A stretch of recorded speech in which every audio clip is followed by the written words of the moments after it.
So I, 26 female, have been married to my husband for 6 years. About 2 years into our marriage, I discovered that he had cheated on me with a high school friend he met at a friend's wedding. I didn't go because it was a few days after I had our first baby. He claimed it was just a one-time mistake, that he had a few too many drinks, and that he regretted it.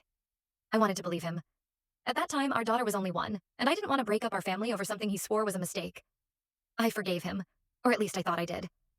I convinced myself I could be okay with it because I was afraid of starting over. But honestly, I was too young and inexperienced to fully understand how deeply it hurt me.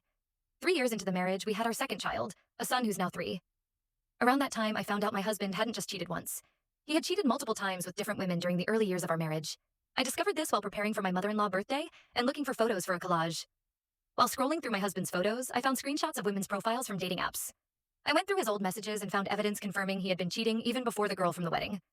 The texts were vague, but enough to confirm my suspicions. I confronted him, and at first he tried to deny it, but I had the proof. The dates on the messages matched exactly with the periods he had reassured me that everything was fine.